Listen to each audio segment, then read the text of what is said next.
BMS academy में आपका स्वागत है। अब हम इसको एक और एग्जांपल से समझते हैं struct2.cpp। यदि आप इस तरफ देखें तो हमारे पास यहाँ पे दो हेडर फाइल्स इंक्लूड की गई हैं, IOStream और Conio। struct स्टूडेंट डिफाइन किया गया है रोल नंबर, नेम और मार्क्स के साथ। वर्ड मेन में अब की बार हमने तीन वेरिएबल्स बनाए हैं, S1, S2, S3। सबसे पहले S1 के रिलेटेड डेटा को फीड अप किया गया है S1.roll number, S1.name, S1.marks के साथ, और इसी के साथ जो स्टोर किया गया डेटा है S1 का, उसको हमने यहाँ पे काउट के द्वारा प्रिंट भी करवाया है। और अब हम इसको प्रैक्टिकल रूप में देखते हैं। आप यदि यहाँ देखें तो हमारे पास struct2.cpp प्रोग्राम अवेलेबल है। सबसे ऊपर हेडर फाइल्स, उसके पश्चात स्ट्रक्चर डिफाइन किया गया है स्टूडेंट के नाम से, जिसमें तीन वेरिएबल रोल नंबर, नेम और मार्क्स को लिया गया है। उसके पश्चात वर्ड मेन फंक्शन लिया गया है। उसका ओपनिंग ब्लॉक में हमने यहाँ पे स्टूडेंट डेटा टाइप के तीन वेरिएबल अर्थात स्टूडेंट स्ट्रक्चर के तीन वेरिएबल क्रिएट कर लिए हैं, S1, S2 और S3। सबसे पहले हमने S1 से रिलेटेड डेटा को स्टोर किया है, उसके पश्चात उसके डेटा को हमने यहाँ शो किया है काउट के द्वारा। इसी तरह से फिर से हमने यहाँ पे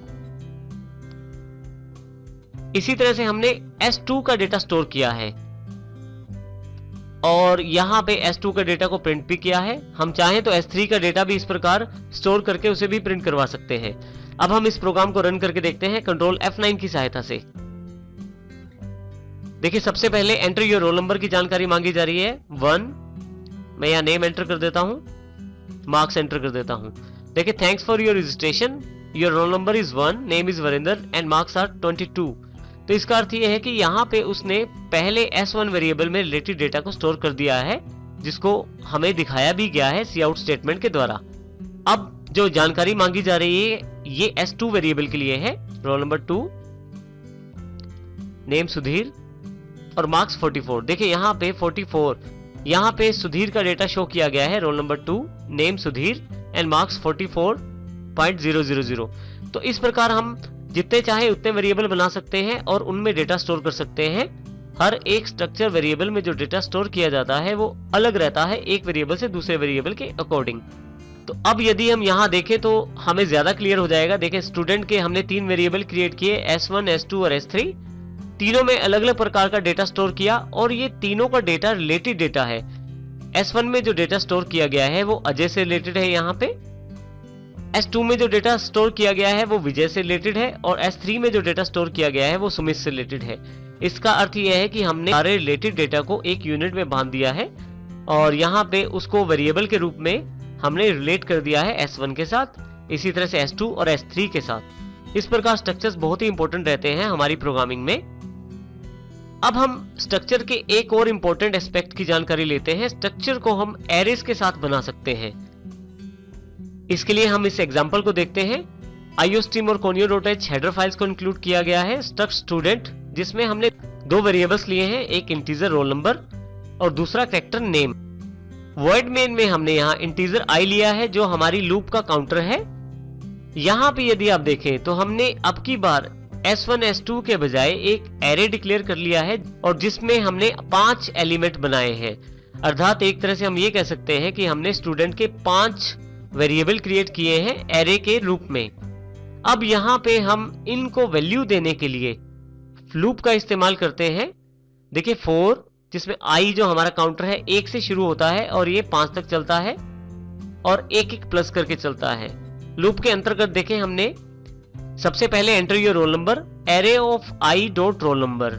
हमने एरे ऑफ i के फर्स्ट एलिमेंट को रोल नंबर से क्रिएट किया है। काउंटर के अकॉर्डिंग यहाँ पे हमारे पास एरे इंडेक्स की वैल्यू रहेगी। यदि i 1 है तो यहाँ पहले एलिमेंट के लिए वैल्यू एक्सेप्ट की जाएगी, यदि i 2 है तो दूसरे, इसी तरह से i के आधार पर यहाँ एक्सेप्ट की जाएगी। तो यहाँ देखें array of i dot roll number, उसके पश्चात array of i dot name. यदि i 1 है तो यहाँ पे एरे 1 डॉट नेम, अर्थात पहले एलिमेंट में रोल नंबर और नेम को स्टोर किया जाएगा। उसके पश्चात थैंक्स फॉर रजिस्ट्रेशन का एक मैसेज आ जाएगा। उसके पश्चात हमने एक लूप नीचे और प्रयोग की है जिसमें इन सभी स्टोर किए गए डेटा को हमने प्रिंट करवा कर देखा है। देखें यहाँ पे एक लूप है, उस लूप के अंतर्गत फिर से हमने एरे ऑफ i का प्रयोग किया है डॉट रोल नंबर और डॉट नेम शो करने के लिए। इस प्रकार हमने एरे को स्ट्रक्चर के साथ प्रयोग किया है। अब हम इसको प्रैक्टिकल रूप में करके देखते हैं। यहाँ पे हमारे पास प्रैक्टिकल रूप में struct3.cpp प्रोग्राम अवेलेबल है। हेडर फाइल्स के पश्चात हमने यहाँ स्ट्रक्चर डिफाइन किया है। 2 वेरिएबल हैं, रोल नंबर और नेम। वॉइड मेन ब्लॉक के अंतर्गत हमने इंटीजर i लूप का जो काउंटर है, स्ट्रक्चर जिसमें स्टूडेंट स्ट्रक्चर है जिसमें हमने एरे ले लिया है 5, अर्थात 5 एलिमेंट हमने यहाँ बनाए हैं एरे के, इसीलिए हमने लूप को 5 तक कैरी ऑन किया है और उसके साथ हमने पांचों एलिमेंट्स के लिए सी इनके द्वारा वैल्यूज एक्सेप्ट की हैं। सबसे इंपॉर्टेंट लाइन यहाँ पे ये है, array of I dot roll number. जो भी काउंटर की वैल्यू रहती है उसी काउंटर की वैल्यू में रोल नंबर स्टोर किया जाता है। अर्थात यदि काउंटर की वैल्यू 1 है तो एरे ऑफ आई अर्थात एरे ऑफ 1, यदि i की वैल्यू 1 है तो एरे ऑफ i अर्थात array of 1 dot roll number की बात की जाती है, अर्थात एरे ऑफ 1 में रोल नंबर स्टोर किया जाता है। और इसी तरह से array of i dot name में एरे ऑफ 1 डॉट नेम को स्टोर किया जाता है। i की वैल्यू यहाँ पे 2 हो जाएगी तो फिर दूसरे एलिमेंट के लिए एरे में वैल्यू स्टोर की जाएगी। इसी प्रकार लूप को कंप्लीट होने के पश्चात हमारे पास एक लूप और लगाई गई है यहाँ नीचे की तरफ, जिसमें फॉर लूप का प्रयोग हमने जो डेटा स्टोर किया गया है एरे के द्वारा उसको शो करने के लिए किया है। और फाइनली गेट ch के साथ हमने मेन फंक्शन क्लोज कर दिया है। कंट्रोल F9 से हम इसको रन करके देखते हैं। हमारे पास ये 5 एलिमेंट्स के लिए डेटा स्टोर करेगा, तो हम वो स्टोर करते हैं डेटा इसमें। सबसे पहले रोल नंबर, नेम दूसरे स्टूडेंट के लिए,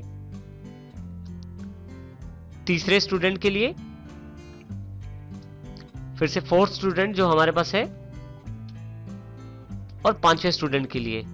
देखिए मेरे पास जब डेटा स्टोर हो जाता है तो नीचे वाली लूप मुझे सारा डेटा वहां नीचे की तरफ दिखा देती है लिस्ट ऑफ रजिस्ट्रेशन के under, list of registration message के पश्चात। देखिए उसमें जितना भी डेटा हमने एरे में स्टोर किया था वो सारा डेटा हमें दिखा दिया गया है रोल नंबर और नेम के अनुसार। इस प्रकार हम एरे का स्ट्रक्चर के साथ प्रयोग कर सकते हैं, जिससे हम जितने वेरिएबल चाहें उतने उस स्ट्रक्चर के वेरिएबल बना सकते हैं। हर एक वेरिएबल, हर एक एरे का इंडेक्स अलग डेटा को स्टोर करेगा स्ट्रक्चर के वेरिएबल्स के लिए।